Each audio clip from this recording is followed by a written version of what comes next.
The Klamath River in Northern California was once a bountiful source of wild salmon. There were significant amounts of spring Chinook and fall Chinook and coho and steelhead. I used to hear from folks that used to be able to walk across the backs of these fish and not touch the water to get to the other side of the river. Today, it is not. Things are awful. The fish runs have just plummeted. And the cause is almost entirely human-made. Dams. Throughout the 20th century, 6 dams were constructed in the Klamath Basin for irrigation, diversions, and hydropower, but at the expense of the river's health and of the indigenous people who have lived there for generations. A huge part of our life force was coming from the river. We've always been fishing people. But things are about to change, thanks to what's being called the biggest dam removal project in the world.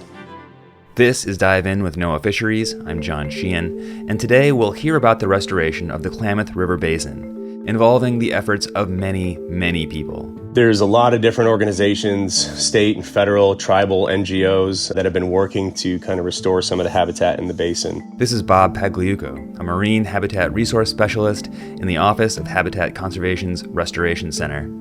NOAA Fisheries is a key stakeholder in the removal process, though not as central as the people more directly impacted. My family has always lived on the mouth of the Klamath, and I always felt safe there.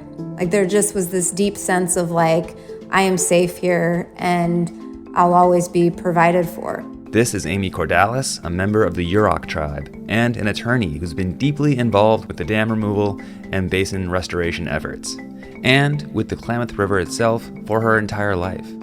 Because as we'll hear, this story started a long time ago.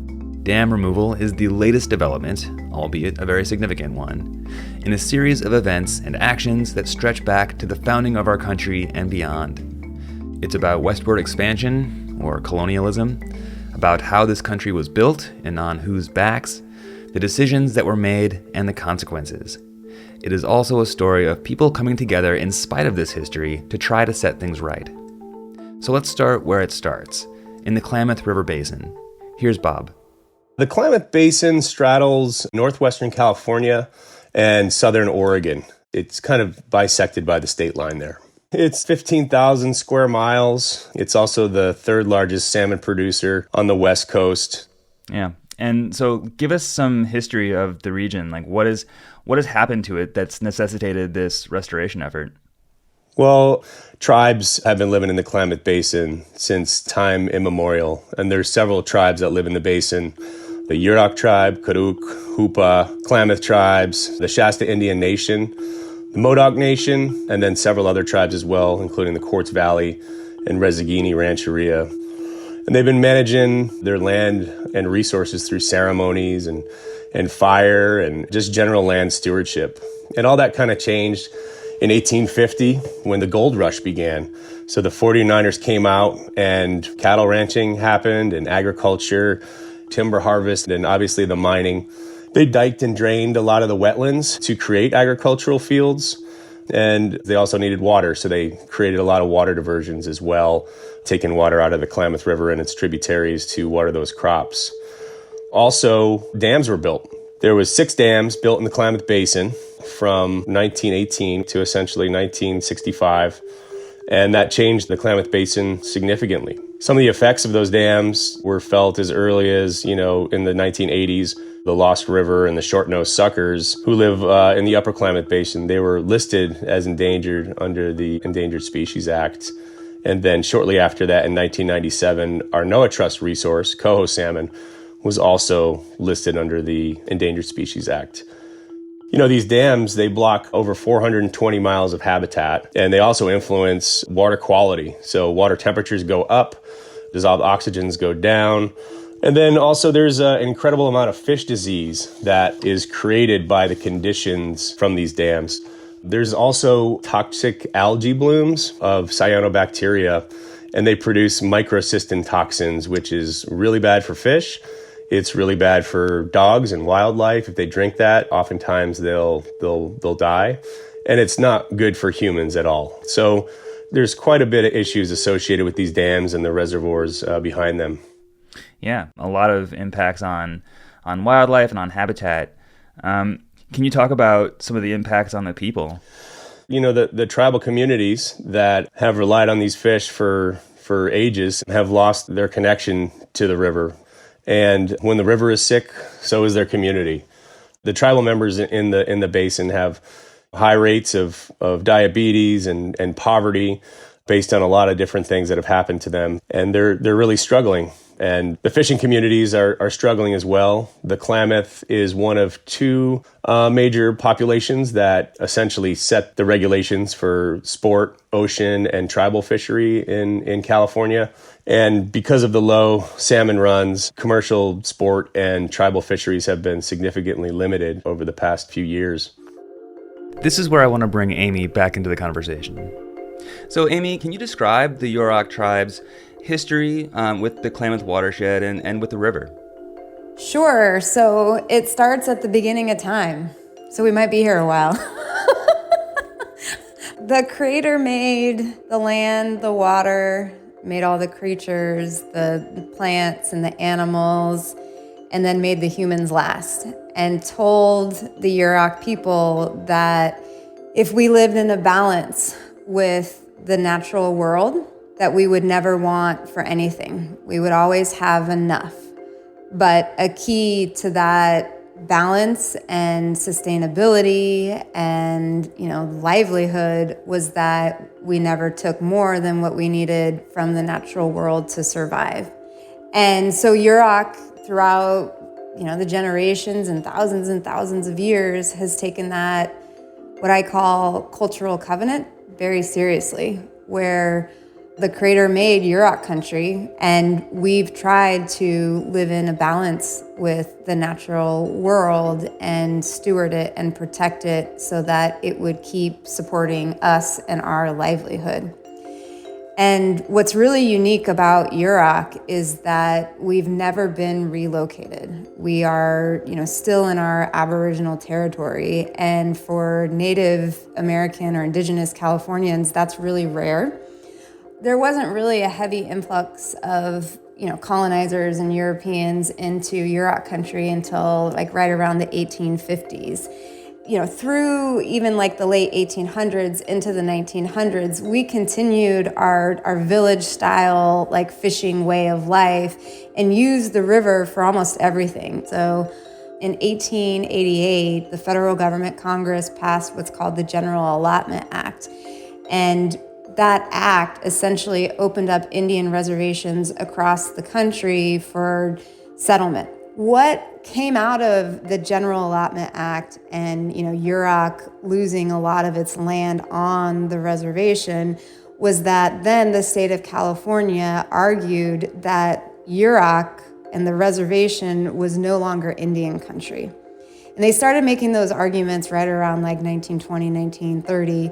And what that meant for fishing was that the state took the position that the Yurok people had no special rights to fish on the Klamath River.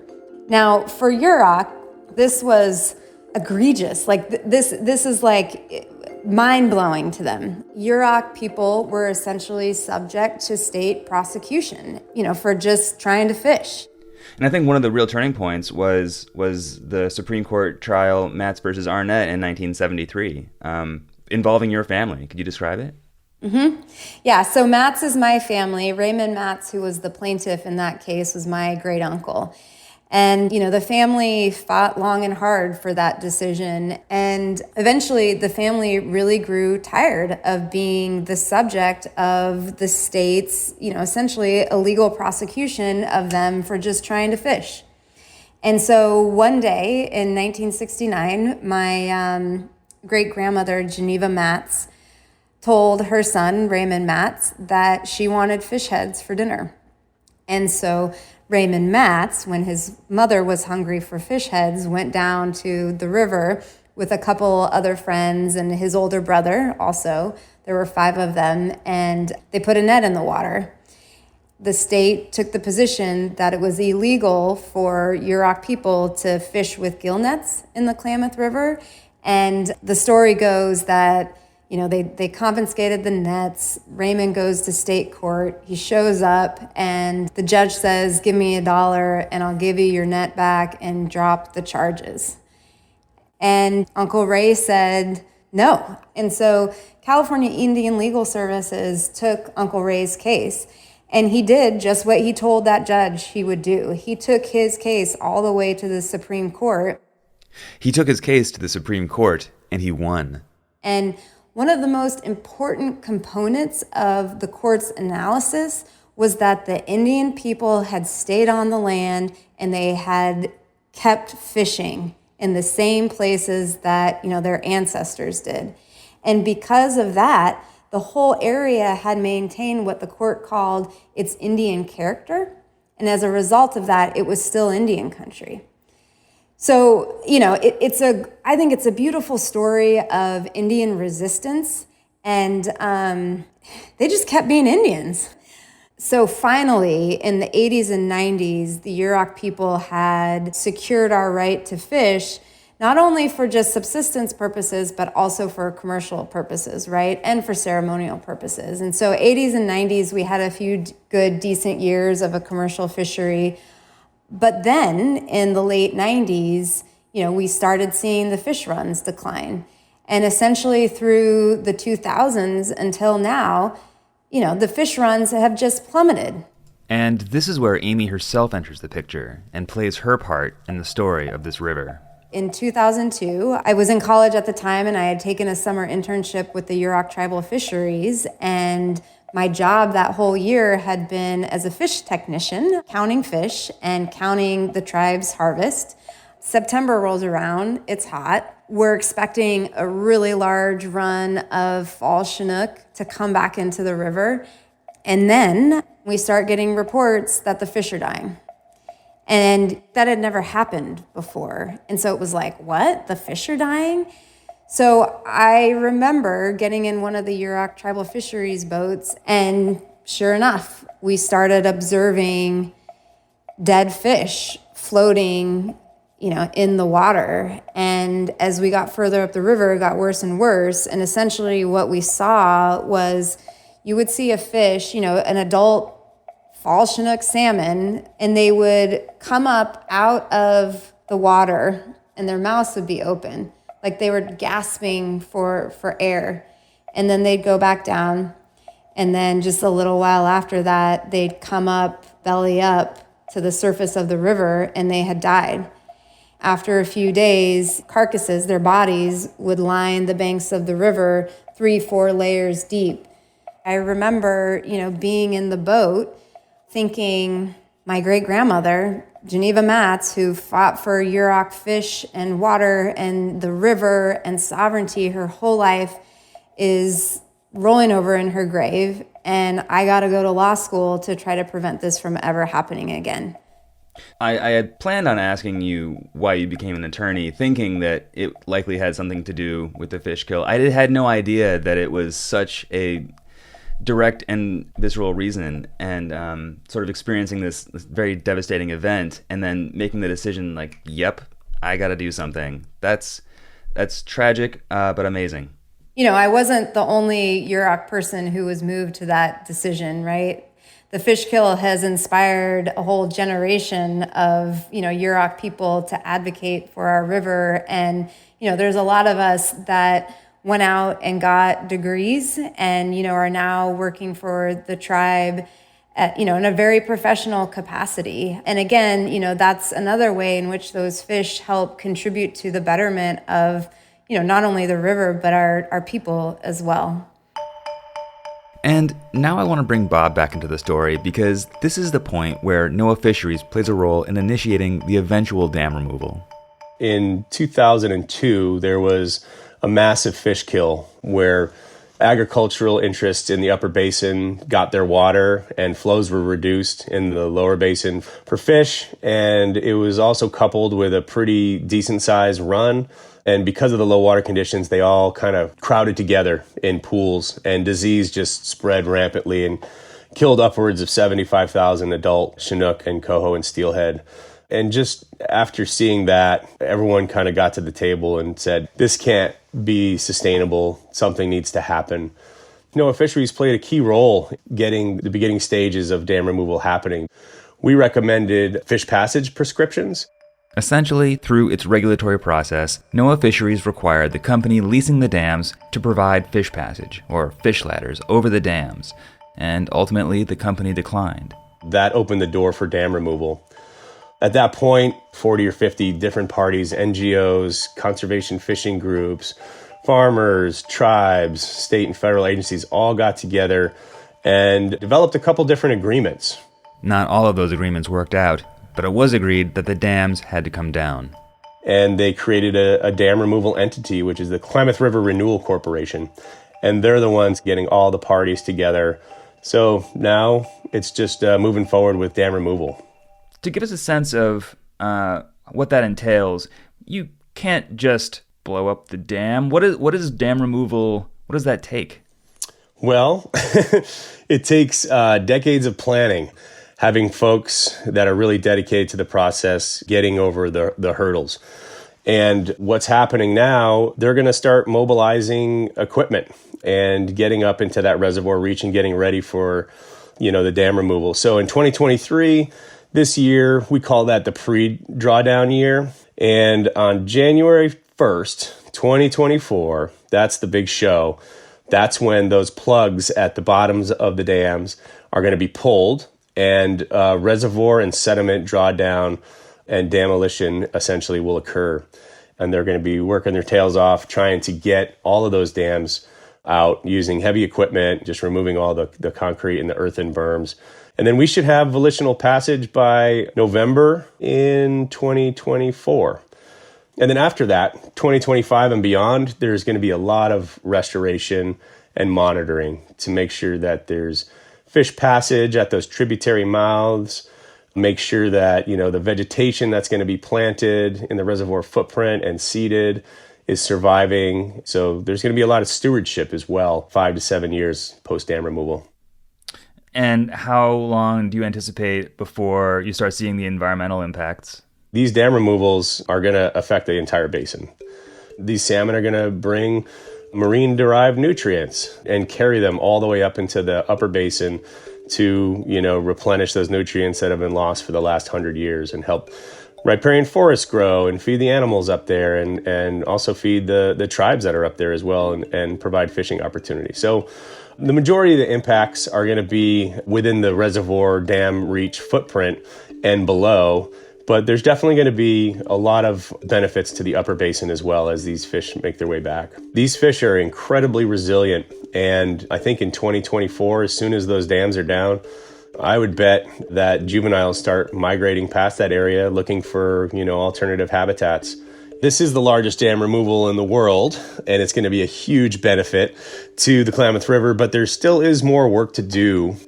Just last year in December, NOAA, Trout Unlimited, and the Pacific States Marine Fisheries Commission just released a reservoir reach restoration plan where we went out there for the last 3 years and assessed the habitat conditions, looked at what was needing to be restored, and then developed a prioritized plan for how to address some of those things. So we came up with over 200 projects that deal with screening irrigation diversions, habitat restoration, building wetlands to kind of reduce nutrient inputs into Upper Klamath Lake.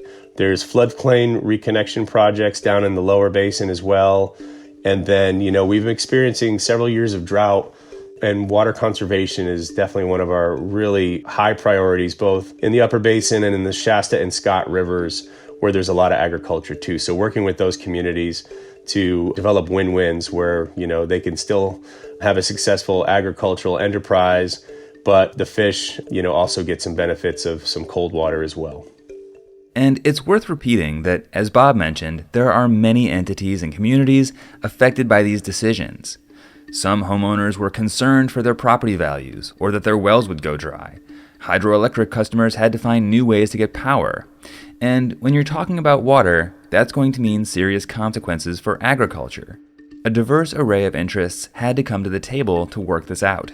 There are some folks that are not necessarily super excited about the dam removal, but through the public comment process and the inclusivity of everyone that have been kind of going through this process, they've figured out some ways to mitigate and help address some of those concerns. But at the end of the day, it's not only the largest dam removal project in the world, but it's also the largest environmental justice project that I've ever worked on. We're almost at the finish line here. It's just essentially persistence and perseverance. It's a story of fighting for bringing back the salmon and bringing back the tribe's way of life and culture. And the tribes have led the way. Now that we're seemingly right on the edge of this dam removal process, these dams are coming down within the next year and a half. What is the sensation like? What is the feeling among the Yurok? It's almost unbelievable. I would say it feels like it's a miracle if I hadn't gone through all of the work it took to get us here. I was Yurok's lawyer through that all, but I also am Yurok's representative to the Klamath River Renewal Corporation. I'm the board member, and that's the entity responsible for dam removal. So, I play a lot of different roles in dam removal, and we worked really hard. And there's no doubt that we hit some regulatory hurdles. And as a coalition and with a lot of determination, we got to this point. And it feels really exciting. It feels historical. I don't want to say we've won because there's still so much work to do, but the dams are going to come down. And I think as we get closer, we'll settle more into this new reality of, we turned enemies into allies. And I can't even imagine what it's going to be like to stand, at the bank of the river and watch that dam come down and see the river flow again. So we have this sort of beacon of hope through dam removal, but there is still so much work that has to be done. So wish us luck. Amy Cordalis, thanks so much for talking with me, and thanks for sharing this story. Thank you. I really appreciate the opportunity. Amy Cordalis is an attorney and member of the Yurok tribe. Bob Pagliuco is a marine habitat resource specialist in NOAA Fisheries Office of Habitat Conservation's Restoration Center. To find more about the removal of the Klamath dams, you can visit klamathrenewal.org or get more general information about conservation efforts, including about the previously largest dam removal project on the Elwha River, at our website, fisheries.noaa.gov. I'm John Sheehan, and this has been Dive In with NOAA Fisheries.